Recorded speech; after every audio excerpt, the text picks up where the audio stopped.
He came back. Well, it was great, and then it wasn't. This morning I woke up and they All right, folks, so it's 11:30, so I think we'll go ahead and get started. So thanks everybody for being here. This is our first official presentation for the fall semester for the Anthropology Pro Seminar Series here at UNLV. So thank you everybody who was able to make it out today.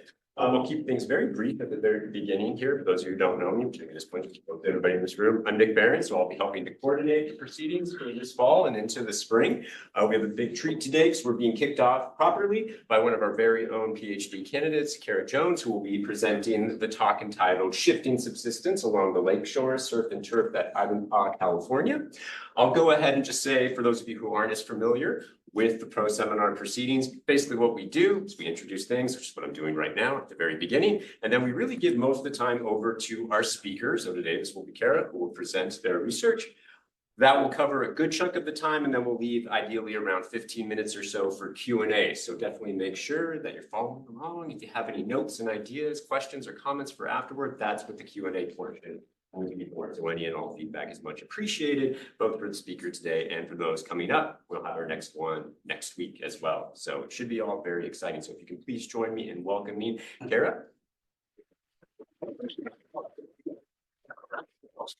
right, thank you guys. So my name is Kara Jones. I'm a Mojave Desert archaeologist. I started this project for my master's thesis. I am normally a lithic analyst, so I was assuming that I would have a lot of stone tools to look at. And instead, I had a bunch of ground stone, which I'm not familiar with, ceramics, which I'm not familiar with, and all sorts of other stuff. So it was a lot of learning. So Ivanpah Dry Lake is seen overhead here. You have some solar towers and I-15 goes through it. So it's a pretty unique landscape. This was originally just my MA research, but I ended up with way too much data for a master's thesis. So it's also the subject of my PhD research now too. So I'm going to review like the general environment. Most of you are fairly familiar with the Mojave Desert, but with the new cohort, I don't know how many of you moved from out of state. So this might be helpful. I'll review the past work that's been done in the region, as well as going over the patterned land use that we were able to see out at the lake, and going over subsistence, so the surf and turf aspect, which is very fun, and a conclusion. So here's a linear alignment, which I will get to later in my presentation, but this was one of the cues that things weren't as normal as we were assuming they would be when we were out there. You know, last minute field find, very fun. So the Mojave Desert is located in the southwest corner of the Great Basin and Range Province. And we have two different climactic schemes here. The Eastern Mojave and the Western Mojave are very different. So this is a dry season precipitation map. So you can see pretty clearly through the middle here that where we are over here is a much more wet for the desert landscape than the Western Mojave, and that's because the Western Mojave Desert, you have the Sierra Nevada mountain range, and that blocks a lot of the precipitation that would go over. So it creates a rain shadow effect. The plant biota is mostly creosote scrub. We're all pretty familiar with what that looks like. It's kind of infinite. However, you do have different ecological zones. So down on Playas, you have like saltbush and alkali sink. And then you get to creosote scrub, Joshua tree woodland at about 4,000 feet. And then pinyon juniper, which is where we all flee during the summer to go escape the heat. So Ivanpah is located here. It's right on the California-Nevada border. And like I said, I-15 goes right through the middle of it. So most of us have probably driven through my thesis site and not even known about it. So when I'm talking about the creosote scrub brush, if you look at the entire Mojave Desert, this vegetation map is mostly tan. So that's pretty much all that you see. So Ivanpah's in a pretty unique spot because we have two different woodland zones that are accessible from the lake. So you have the conifer woodland and you have desert woodland, which is nice. And also the availability of water in the form of a dry lake as well. I have a lot of maps and stuff in here, so some of these slides are going to take a second to change. And I might have to do a lot of back and forth. There we go. Okay, cool. So it's bound by a lot of different mountain ranges. You have the Clark Range, the Mescal Range, and the Lucy Gray Mountains. So something that's unique about Ivanpah is that it's an internally draining basin. So what that means is there's no outlet for any of the water that comes through. So any precipitation is going to come off of the mountains and drain right in that lake basin. Additionally, while the elevation isn't super fine grain on this topo map, the southern end of the lake is a higher elevation than the northern end. So that means that when the lake is full, it's going to be more shallow toward the south end. And as it recedes, it's going to remain deeper in the north and kind of create a wetland landscape. So the boundary of the lake is usually shown just like this all the time. And that's because a lot of the actual lake boundary is obscured by heavy alluvial activity. So all of those mountain ranges are draining sediment and carrying that down. And you can actually see some of the drainages that come off that I'm talking about here. So the south end is heavily obscured. And when I say a lot of alluvial activity, I'm not kidding. So this data set is obnoxious and my laptop's pretty capable, but it makes it scream sometimes. So these are all different alluvial fans. So you have old fans, you have new fans. There's a ton of alluvial activity that's happening here. And off to the side, which you can't see, there's also some faulting that's through there. So there's a lot of different land shifting that's going on. So Ivanpah has been called just like a Holocene lake, but it was actually a paleo lake. And this was discovered by geologists who had been doing a lot more research in Ivanpah than archaeologists have.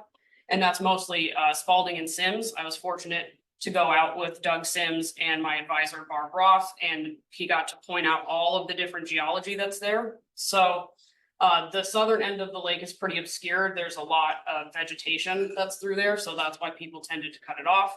So it was thought to be completely dry between like 9 and 10,000 years before present, but they found additional terminal Pleistocene, early Holocene lake stands, and a Holocene lake stand. Additionally, that was only about 1,000 years ago. So this lake has not been dry the way that we see it now, and rather it's been continually filling and drying this whole time. So there are some surface cues that are here, but most of them are buried. So you have some beaches that are visible, and you can see that like kind of gray that's there. So that's beach strath that's on the shores.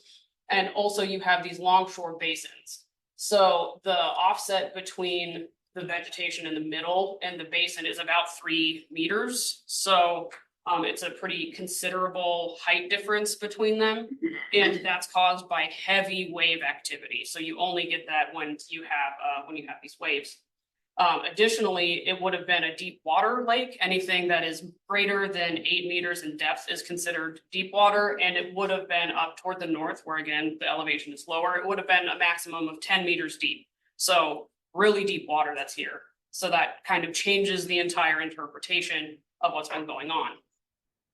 So that interpretation is important because there's been a lot of industry projects that are here, and none of these are considering these like recent geological factors and interpreting that in with the environment that's there. So we have, I just picked a couple for pictures that are pretty fun. Mollycore Mine, which is a really nasty mine that's up in Mount Pass. They chose Ivanpah as the source of their evaporation ponds for all of their toxic waste. There's the Barstow to Vegas motorcycle race that's off-road. So that is hosted through the BLM. So that one's kind of fun. But the one that most of us are familiar with are these terrible towers. So that's the Ivanpah Solar Electric Generating Station, or ISEGs.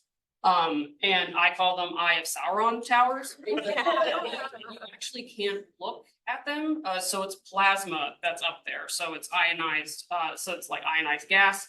And they're also bird roasters, because if birds fly through them, they will catch on fire and die. So you have like just fresh chickens that are available. But all of these different projects have led to a piecemeal approach, because none of it is the entire landscape. It's all these little patches depending on what project is going on. So I really wanted to pull all of the gray lit. So I read all of the different reports. It was over 10,000 pages that I went through that were not digitized. So I went to the BLM Needles field office to look through those. And I just wanted a synthetic approach to the landscape to really get an idea of what was going on. So some really cool stuff can come out of these industry projects, and it's a shame that they're locked up in gray literature. This is from Bean et al. In 1982, and they did an indigenous place names map of a portion of the Mojave Desert. So that included Ivanpah, which is here. We have Ivanpah Spirit Mountain, which is there, and Pahrump and Las Vegas up to the top.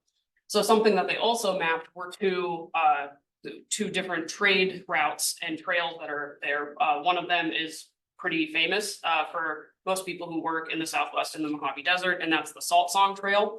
So this is the trail that carries a departed person's soul to the afterlife. So it is both like a spiritual trail and a physical trail. And there's also the Southern Fox Song Trail. So the Salt Song passes through Vegas and goes south. The Southern Fox Song goes up north to Pahrump. So when I say I ended up with a lot of site data, I wasn't kidding. And this is with me like kind of culling the data. I didn't include any isolates. There are a lot of isolates, but it would have been too garbled. So I ended up with 65 sites, 59 of which are within the Paleo Lake boundary. And I created some like arbitrary classifications for them based on what the assemblages look like. Again, I'm a lithic analyst, so this is what I was looking for. And then there's just not a ton of lithics. So it was pretty fun. But so there's 28 sites which are thermal use. So this just means that there's roasting features that are there. I don't know what they're used for. I'm not a paleoethnobotanist, but I would really love it to take some soil samples to kind of just see what's there. I have some ideas, but I'm not sure. 11 logistical use sites. So these are stone tool manufacturer sites, which can include sites with only ground stone and no thermal features, or it can include lithic scatter sites. So I only ended up with 11 of what I'm really good at. So that was a challenge. And then 15 intermediate use sites, which have aspects of both the lithic processing and the thermal use, and 4 other use sites which fall outside of these bounds, and those are pretty important. But one of them is completely destroyed. Thank you, Molly Corwin. So what I noticed though, just through looking here, is that there's a significant spatial distribution to these. It kind of looks like there is some clustering that might be meaningful. And additionally, the linear feature that I talked about later, we found in the orange area that is not included in any of my clustering or statistical analyses, because that was a surprise find after I had all of this done, and it needed a lot more investigation. So ArcGIS is lovely, and there's some tests that I could do. So what I found, I did just like a heat map so I could kind of visualize the areas that people are using. And what I found are the lake margins tended to be used a lot. And the interesting thing is the lake margin sites follow the current margin and not the Paleo Lake boundary. And a lot of the thermal use and intermediate use sites are heavily clustered in the southern end of the lake, and they tend to stop about here. So that kind of cued me in when we were looking at these like linear feature sites that they're probably associated in some way with the end of the lake having water in some meaningful part. So because the southern end of the lake is a higher elevation, as the water recedes, you're going to get a really nice wetland landscape. So you're going to have a lot of game that you can exploit, a lot of vegetal resources, probably a lot of tubers that are there. So it makes sense that those sites are going to be located in the south end. So it also looks like the sites tend to trend south to north and then they stop. So it looks like at minimum 2 different occupation schemes that are happening here, and then 3 with the surf sites, which I'll talk about a little later. So I did some clustering analysis just to test this too. The first cluster analysis that I did was with all 59 sites, and it was not meaningful because it was just too large. So I parsed them out and did them by site category. And it's clear that the intermediate use sites are linked with the thermal use sites because they cluster in the same area. Whereas the logistical use sites are a little more dispersed. But what is interesting is that I have 2 different clusters for logistical use, and the top cluster is only in the north end, and then the other cluster is located with the thermal and intermediate use sites. So that makes a lot of sense because those ones, instead of being used for making stone tools like projectile points or bifaces, that is just expedient tools and ground stone. So it looks like people are processing the plant resources down on the southern end of the lake, and the occupations are not linked with what's going on up north. So I learned how to georeference existing hand-drawn maps in ArcGIS Pro. So thank you to Gabriela Ora-Menendez, who taught me a lot with GIS. I had a cursory understanding, but she got it so I could do a lot of these more complicated things. So you take an existing map and you anchor it to actual places that are on the landscape, and it'll transform the map to wrap around and be a more accurate representation of what's going on. So what I found is that the intersection of the Salt Song Trail and the Southern Fox Song Trail occurs right in the middle of Ivanpah. And I thought that that was interesting when you were analyzing this with all of the existing site data that's there. So some ethnographic research also included some clues that the lake was used a lot and was relied on with water.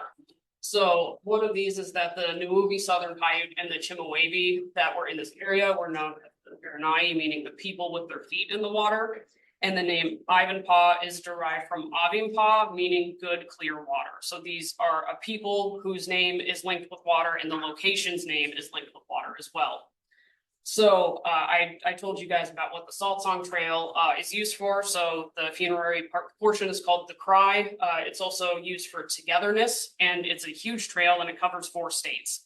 So it's cyclical. So also part of the representation of life and death.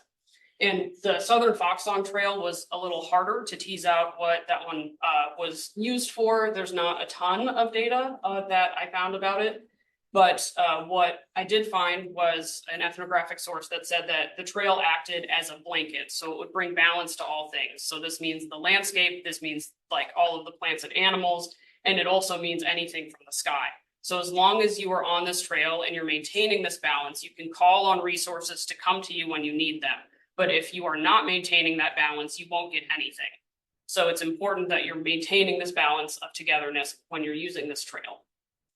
And when I georeferenced this, I overlaid it with the heat map. And what I found is that, again, the use of the lakeshore is meaningful, but it's also meaningful where it's distributed along these trails that go through here. So it would have been an important resource for people to stop along the trail, probably, to eat, very important. Also having water that's reliable and a lot of game that's there. And that makes a bit more sense because one of the other use site clusters that I had is right up here. And that is just a pot drop. So anyone who is not an archaeologist, it just means that it's a scatter of ceramics, usually from the same vessel. And that was pretty anomalous for what I had. But if people are traveling along a trail, it makes a lot of sense that they might drop their water jug, or it could be left as an offering, again, maintaining balance through here. So here is that's the other use site cluster that's up there. And it seems like the use here would have been shared. So something that I've been digging into is landscape use and a landscape approach to archaeology. And part of this has to do with territory and placemaking. And so territory is something that you would own. It would belong to you or your group, and people would only be permitted in as long as you give explicit permission. But there's an archaeologist in the Mojave Desert named Mark Sutton, who has argued that the Mojave Desert was largely a common pool resource zone. So what this means is, resources are sparse. It doesn't really make sense to have these territory delineations because it could really bite you later. And it's in your best interest to share. And I think that this makes a lot of sense with the trail because you're going to have a lot of different cultural groups that are coming through the area. You have a lot of reliable resources in the landscape as well. So if you're going to have a common pool resource zone, I think that it makes a lot of sense that Ivanpah would have been one of these areas.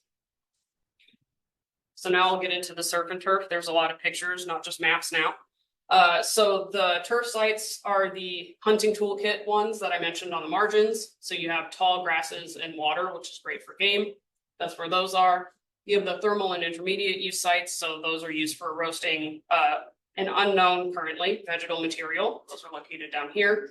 And the surf sites I found are likely phyllopod harvesting locations, and I'll show you what those guys look like.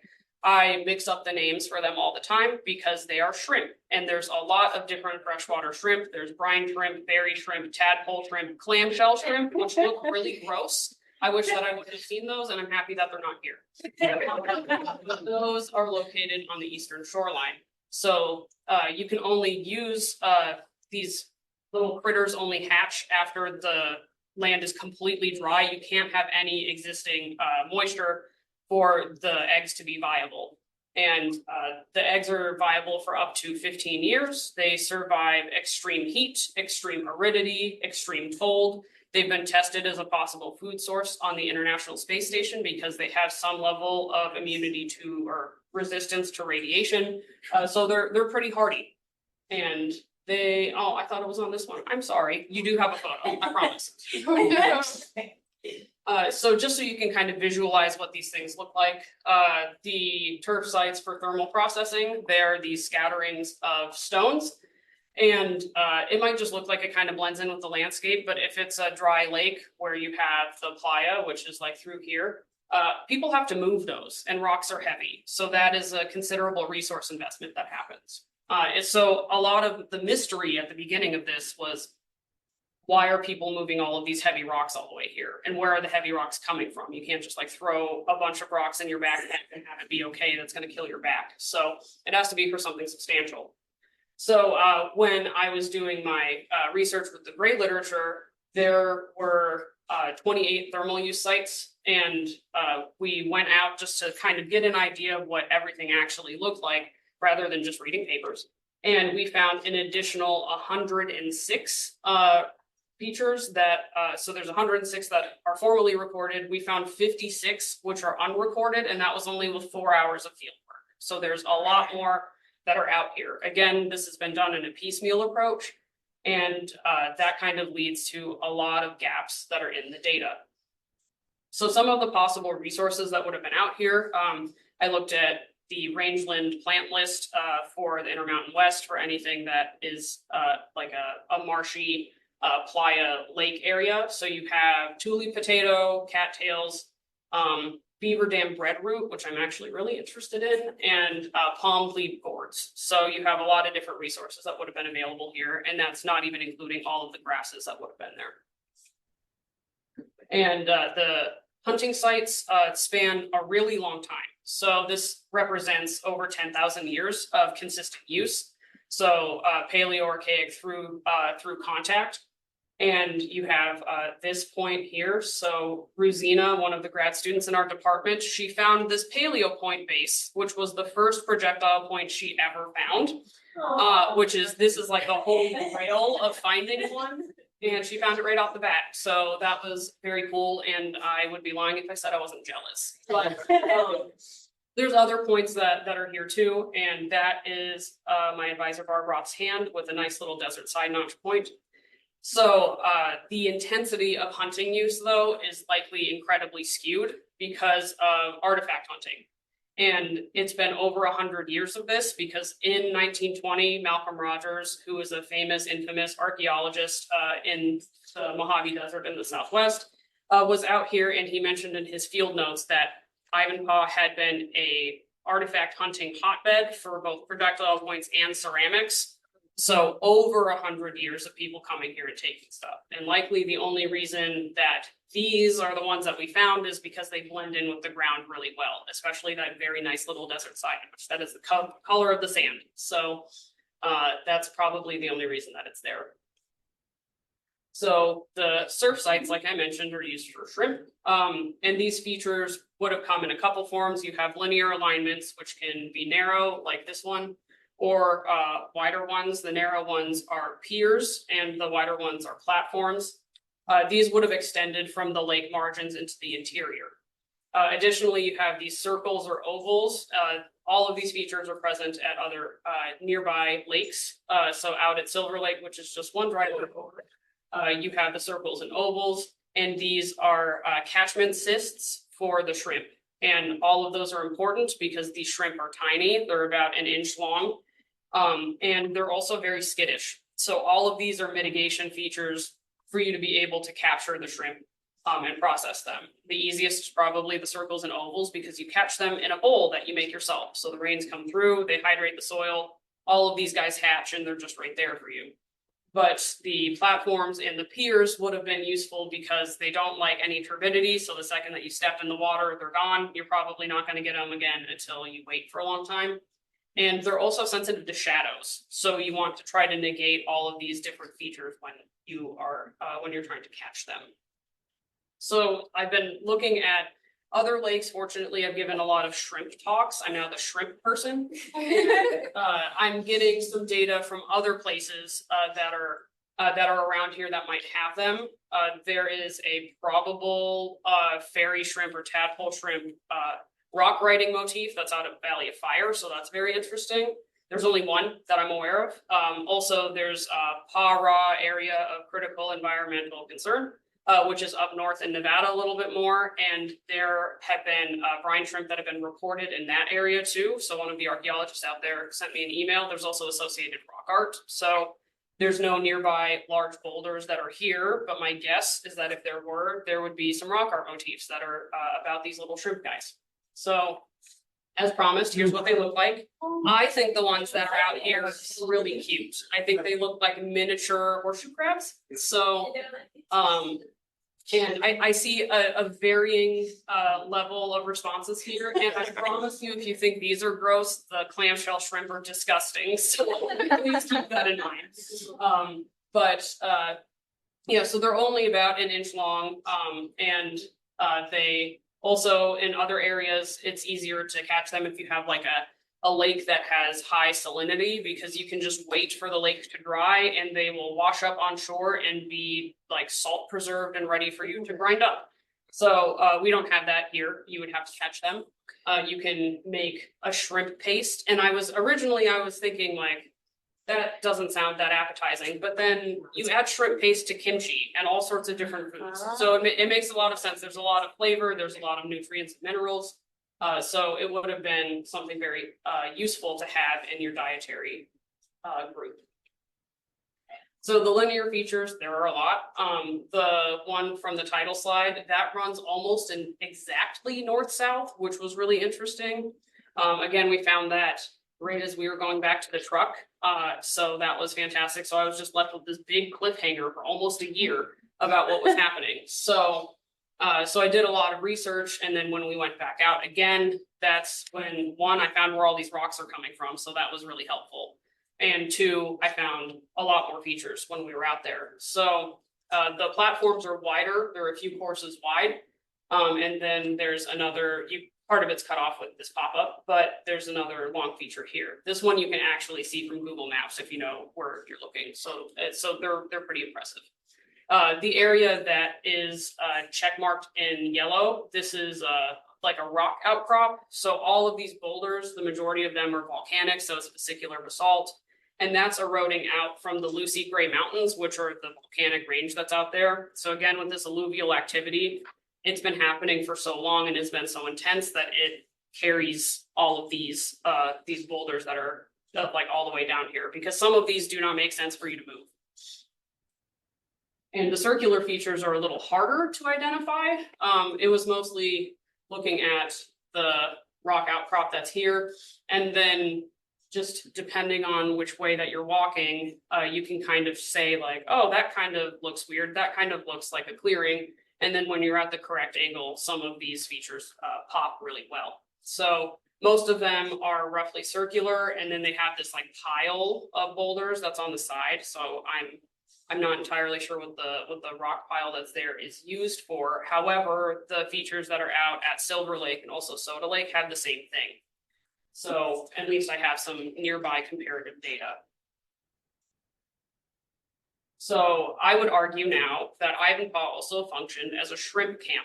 So the idea of shrimp camps was put forth by Henriksen et al. In, I think it was 1998. And you have a couple of criteria for this to happen. So you need an ephemeral lake, abundant groundstone. I've talked a lot about all the groundstone that's there. They wouldn't even have to make any groundstone. They could just go grab it from sites that were no longer in use. So you have a lot of material that's there. You have these features, whether they're piers, they're platforms, or these circular catchments, and also confirmed brine shrimp, which I got thanks to a Facebook group called Explorers of the Mojave Desert. And someone was just poking around out there after it rained, and they were like, oh, hey, what's this little thing? There's a bunch of them in the water. And then I knew it was confirmed, because prior to that, the only indication that I had that there were brine shrimp here was the lovely citation of personal communication in a table that I found of all of the different shrimp taxa that are in nearby dry lakes.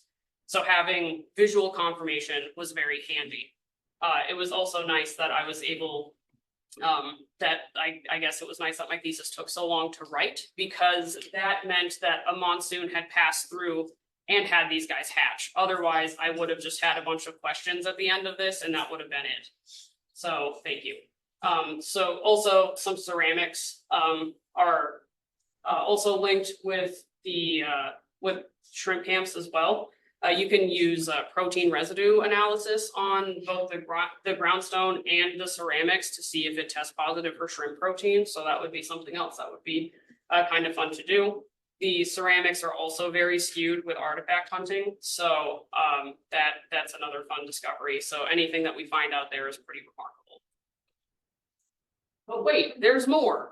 So this is from March. So this map is kind of really messy. So pardon that, but I just needed to get this put together pretty quick.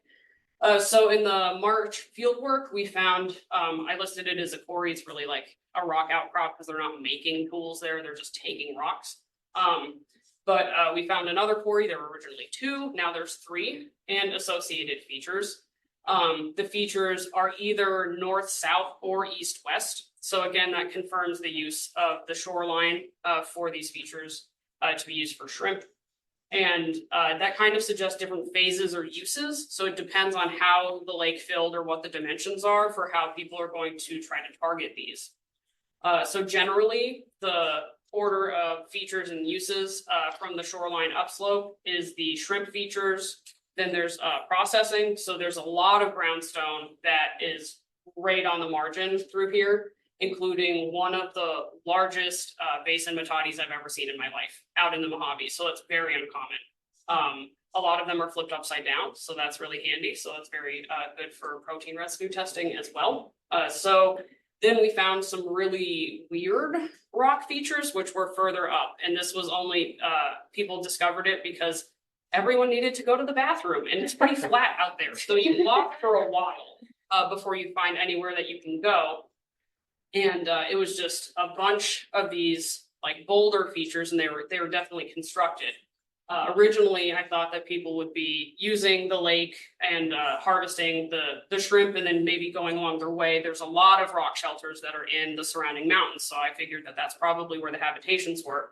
But that's pretty far away. So it makes sense that there are habitations out at the lake. It's nice that we might have found some, because the Molycorp mine site that I keep talking about is the only other youth site, and that's at the south end of the lake, and that had redware ceramics, black on white, black on gray, pyramid gray, saggy orange, a bunch of different ceramics that are there. So that's a lot of painted ceramics for the Mojave. That doesn't happen. You might find like one somewhere. Everything that we have is plainware.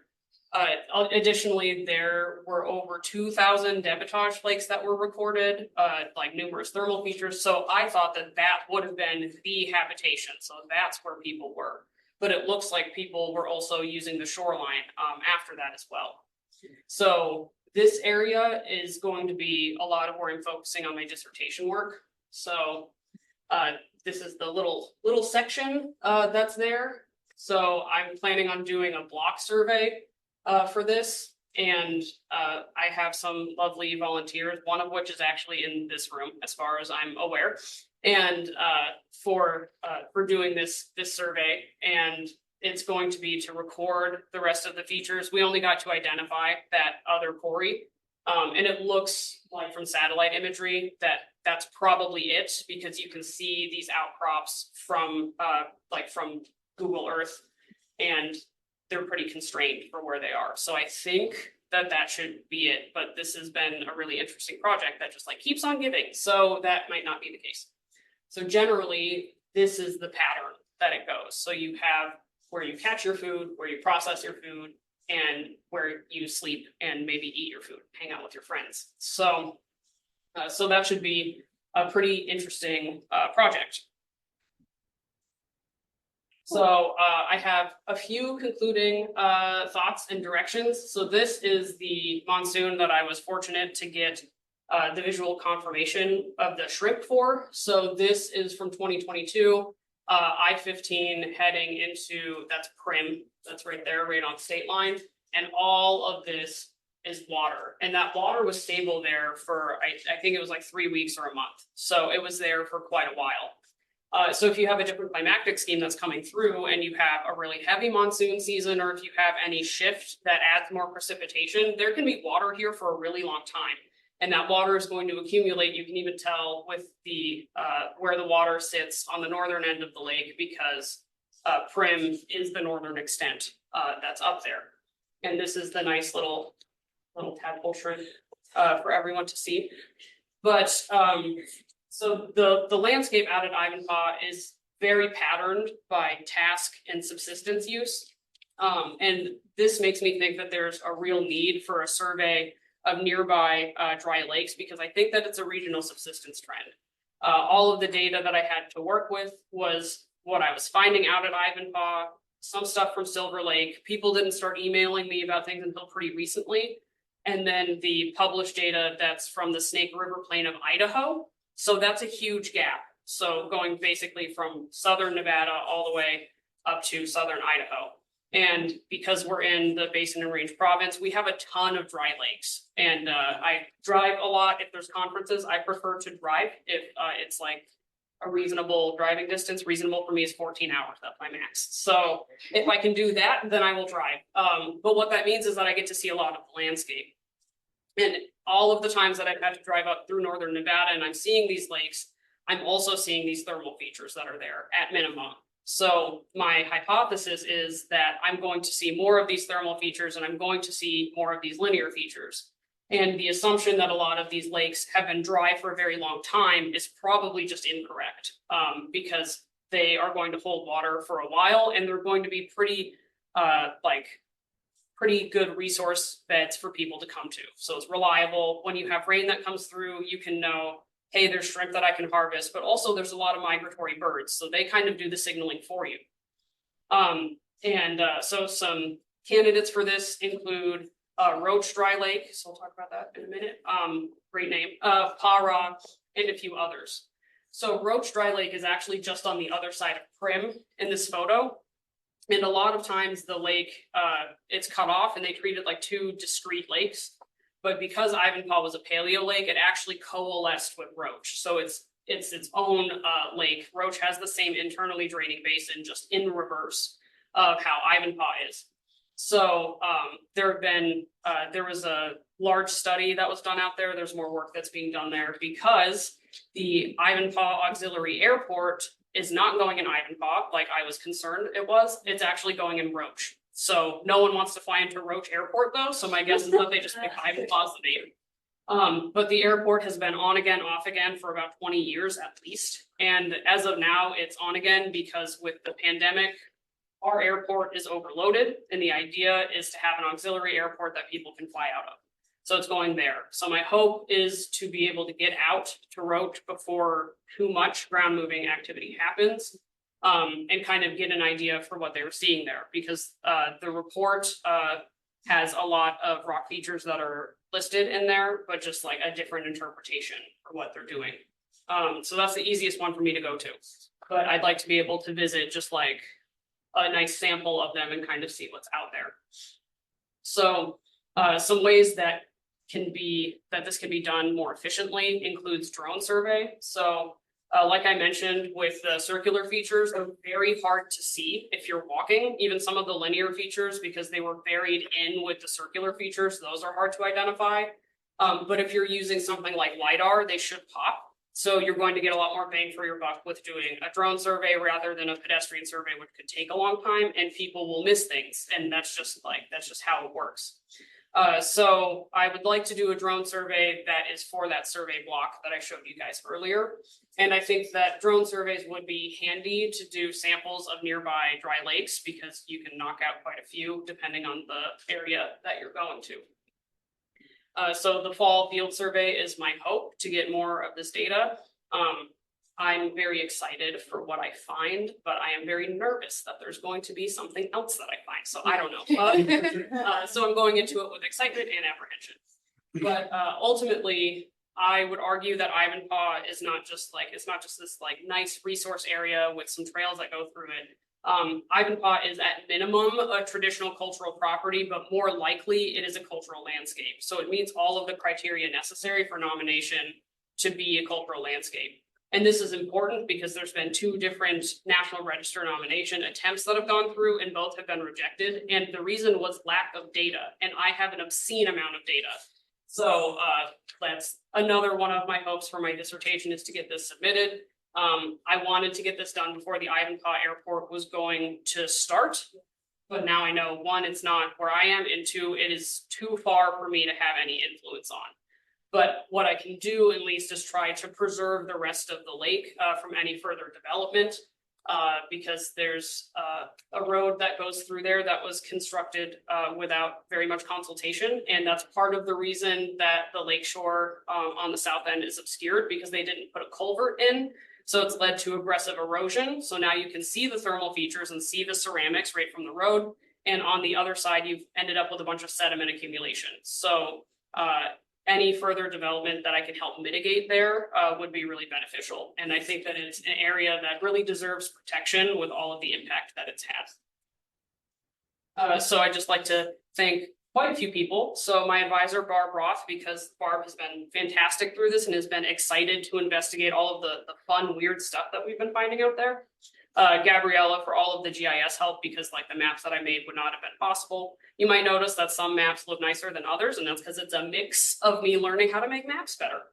So Joan Schneider, who is one of the other nearby shrimp enthusiasts. Every time that I see Joan, we get to talk about shrimp, and it's a lot of fun. My wife, because none of this would have been possible without her. Whenever I am feeling discouraged or whenever I have ideas, or I'm just like, does this make sense? Because I feel like it doesn't make any sense at all. So she is really lovely. My grad cohort, because they have been lovely and supportive. NSF for funding this. Erica, Alicia, and Samantha for sending me more nearby shrimp stuff for my little side project of filling in a shrimp map. And everyone else who has given me shrimp tips. Any questions?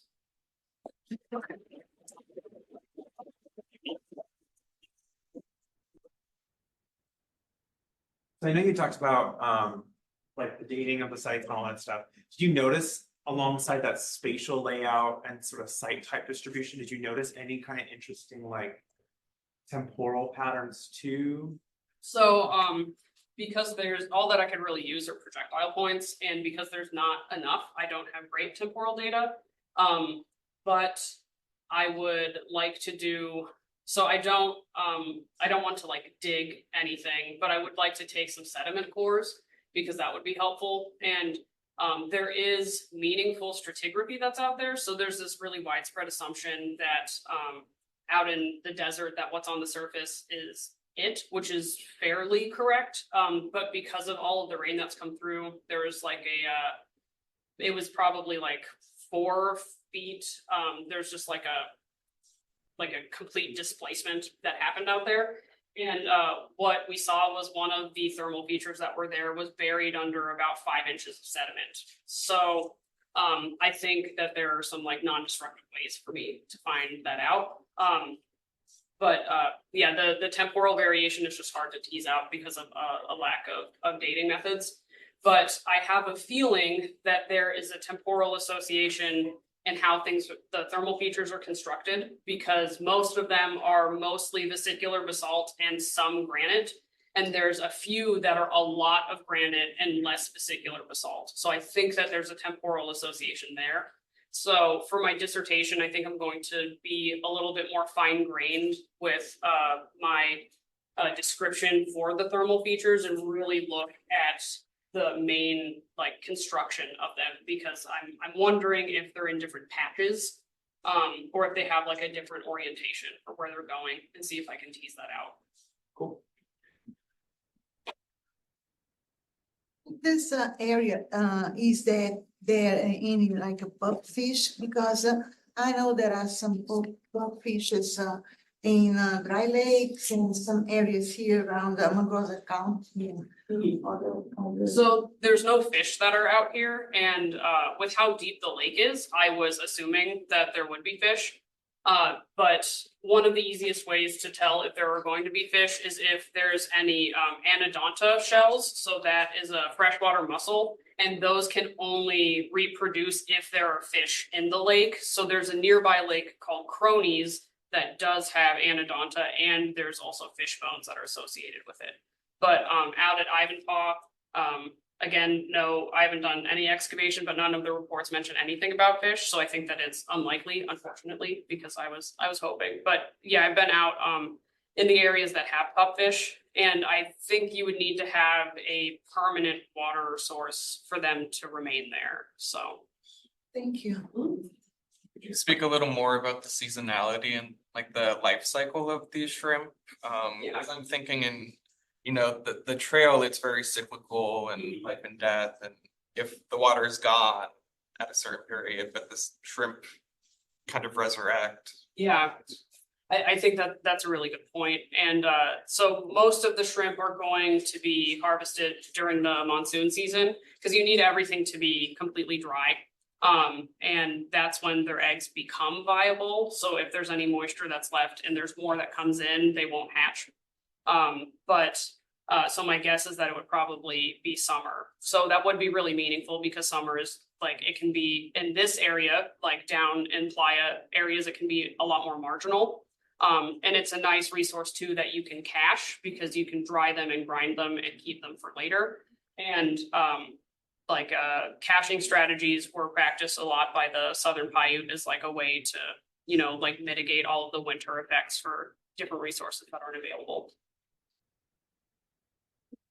I have to chuckle that now you're an expert on shrimp reproduction and behavior and they're getting skittish, and I think it's great. But I have a question. So with the other things that you're finding or that you're seeing on the surface, you have projectile points and various lithics.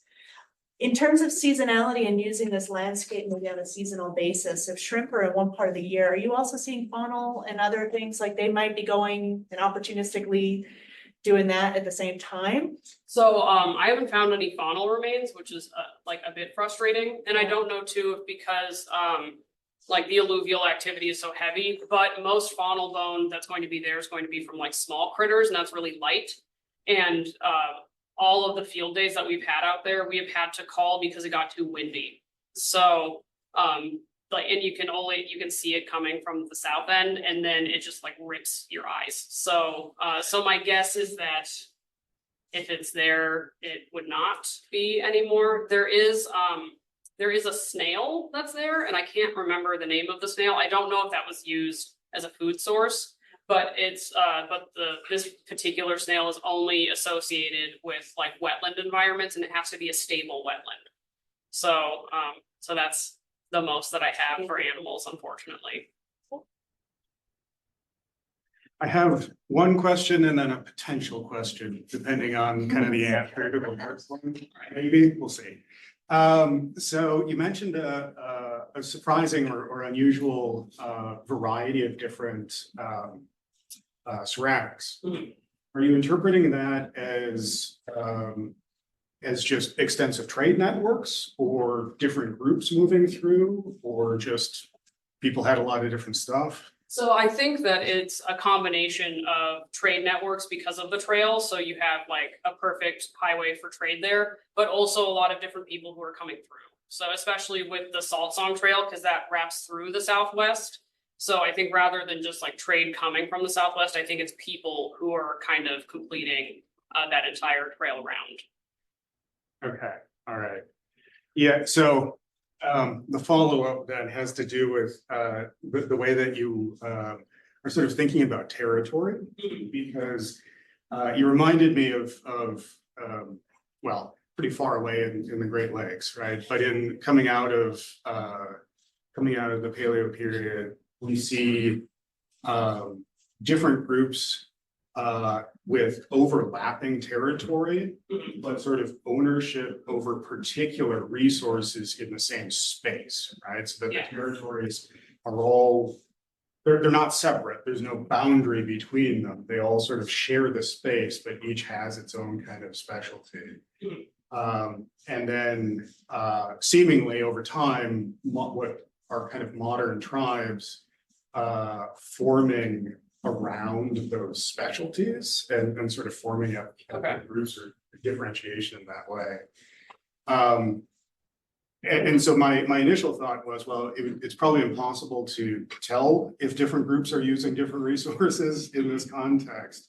But I wonder if other kinds of indications like ceramic distribution, maybe you're finding more of certain groups occupying certain areas, whether there's any indication that there might be that kind of specialism.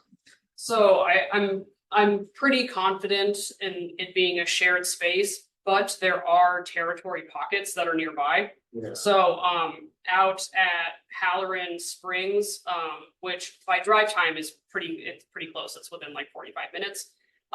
The Mojave came in and had exclusive ownership of a turquoise mine that's out there. So a lot of the turquoise sources back to Halloran. And the Chemehuevi moved in from the southwest. So because there's like they're included in the Southern Paiute, but they practice like a different ceramic manufacturer. It's very Colorado River-y.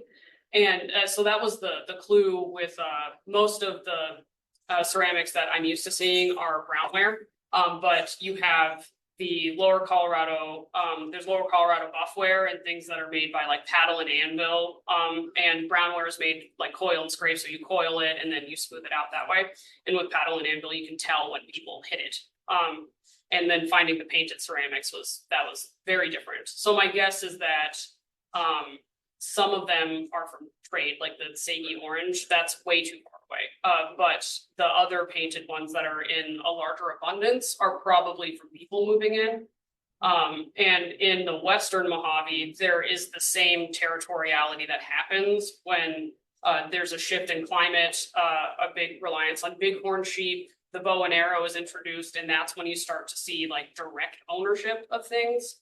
But out here, they were called songs. So if you knew the song of the area that you were in, even if you weren't in the in-group, you were permitted to use that area. But if you don't know the song, then you're not. So that was a way to like, it would have to be person-to-person interaction, but that was a way to know who belongs and who doesn't.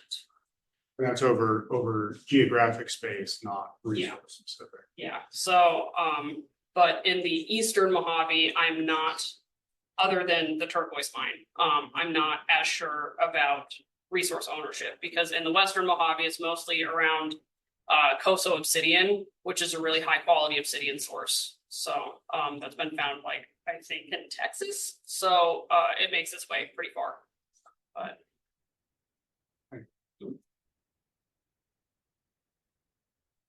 I guess I'm just kind of curious about your gray literature review, because I would imagine that a lot of these features would be recorded as like historic linears or even intaglios. And yeah, that's actually when we found the first one, I was like, okay, well, the closest like project that would have happened is the railway, but it's up by, I think like about a mile. So it's pretty far away, but I was like, okay, well, maybe that.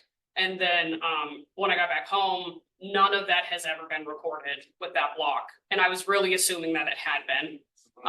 And a lot of the thermal features that we found that were nearby, I also thought, I was like, oh, these are going to be with what I have. And then they weren't. So I think that this, especially with like all of the different artifacts that we've been finding, I think just no one is there. So no one's been there to do any projects. But also, even though it's BLM land and open recreation, no one goes that far south, because the northern end is actually used for windsurfing. If none of you are familiar with what windsurfing is, you construct a land boat and use the wind to make you go really fast. But none of them go all the way down there. And that's something that Doug Sims had mentioned, because he said, oh, the southern end of the lake has a lot of stuff and just like people don't poke around. So we found large concentrations of ceramics in where those possible habitations are.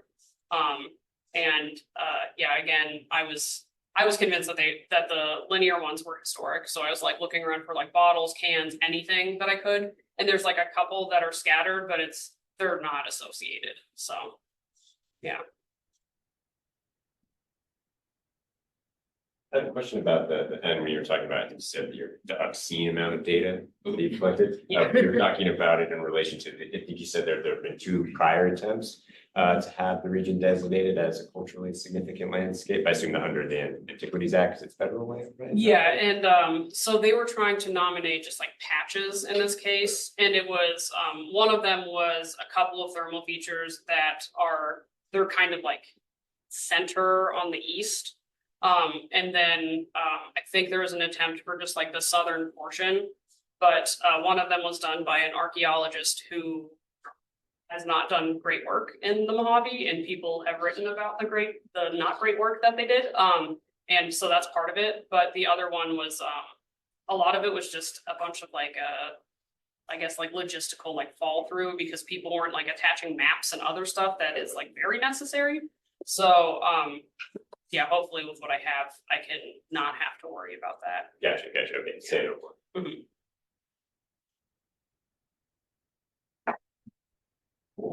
Awesome, thank you guys.